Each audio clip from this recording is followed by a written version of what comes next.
Echoes from the Golden Age tell us that one of the funniest movies ever made started as a complete accident.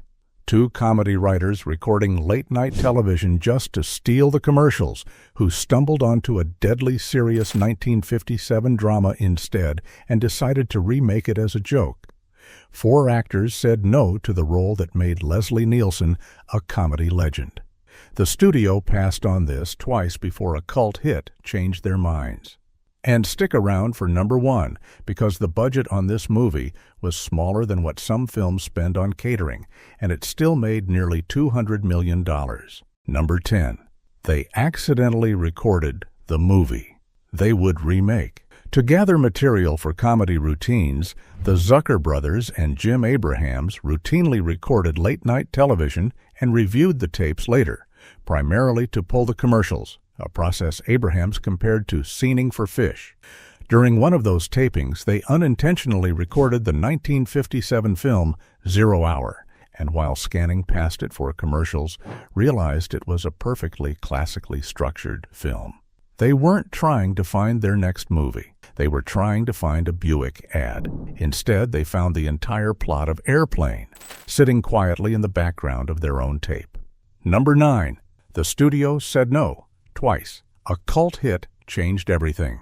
Studio executives didn't initially see much value in a disaster movie parody, begrudgingly changing their tune only after the Zucker brothers and Jim Abrahams scored a wave of buzz with their earlier cult classic, Kentucky Fried Movie.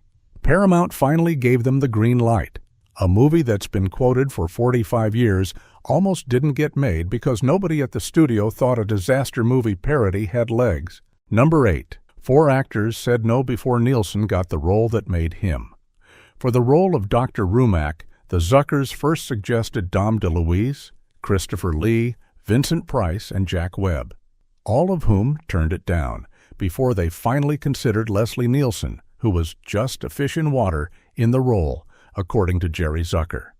4 men passed on the part that's now impossible to imagine belonging to anyone else. Vincent Price could have delivered the smoking gun. Instead, it went to a serious dramatic actor who'd spent decades waiting for someone to let him be funny. Number 7. The most serious actor in the cast brought his own fart machine to work. Leslie Nielsen, who had played the doomed ship captain in the Poseidon Adventure, was still known at the time of filming as a stoic, dramatic actor. But he insisted he had always wanted to be a comedian, only no one had ever cast him in a funny role. To prove his comic instincts and break up the cast and crew, Nielsen traveled everywhere on set with a handheld whoopee cushion. A man with decades of dramatic credits to his name spent the entire shoot quietly waiting for the right moment to deploy a fart noise on his unsuspecting co-stars. That's not a comedian. That's a serious actor who'd been holding it in his whole career. Number 6. The real airport announcers played themselves. For the longest time, the filmmakers couldn't find the right actors to play the feuding PA announcers, so they went looking for the voiceover artists who produced the actual airport PA recordings instead. The duo turned out to be a real married couple who had sold the PA system to the airport in the first place. The voices you'd heard 100 times over an airport loudspeaker without ever thinking about it twice. Those were the real people, bickering on camera the same way they apparently bickered for a living. Before we keep going, quick question for you. How old were you the first time you watched this movie, and what's the line you still quote without thinking about it? Drop it in the comments. Number 5. This movie was filmed right next door to Raging Bull. Airplane was filmed at Culver City Studios at the same time Martin Scorsese was shooting Raging Bull on the same lot. It's entirely possible Robert De Niro was filming some of the most acclaimed dramatic scenes in cinema history at the exact moment Barbara Billingsley was speaking jive a short walk away. One of the most devastating boxing dramas ever made, and one of the silliest comedies of the decade, shot on the same studio property, at the same time, separated by nothing but a soundstage wall. Number 4. The composer behind the 10 Commandments wrote this score on purpose. The score was composed by Elmer Bernstein, who had written music for The 10 Commandments, The Magnificent Seven, and The Great Escape. The Zuckers told him they didn't want an epic score like his past work. They wanted a B-movie level score, overdone and corny. Bernstein understood exactly what they were going for, had laughed throughout an earlier cut of the film, and delivered a score they called fantastic.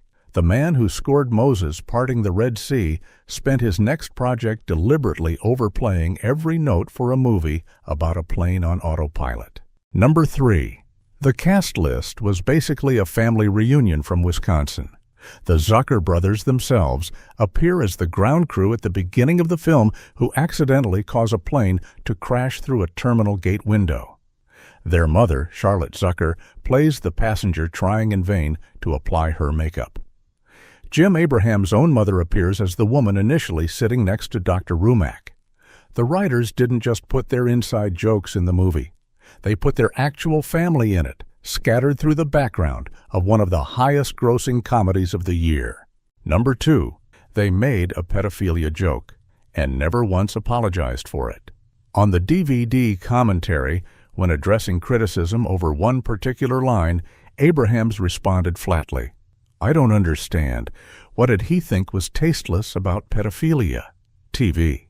Whatever you think about the joke itself, the writers were never the type to soften their own edges after the fact. Even decades later, on a commentary track, nobody was forcing them to record. Number 1. It cost less than $4 million. It made nearly $200 million. Airplane premiered on July 2nd, 1980. With a budget of $3.5 million, it went on to make nearly $200 million in worldwide earnings, and went on to influence a multitude of comedians on both sides of the camera. A movie that started as a recording mistake, rejected by 4 serious actors before the right one said yes. Filmed a few hundred feet from one of the most acclaimed dramas in cinema history. Scored by a man who once underscored the parting of the Red Sea, deliberately ruining every note on purpose. Cast with real airport announcers and an entire extended family from Wisconsin. For $3.5 million, that pile of accidents and rejections turned into nearly $200 million. And a vocabulary your family has been quoting for 45 years without ever knowing where half of it came from. That is airplane. The echo fades. Tell us in the comments which facts surprised you most, and we'll see you in the next one.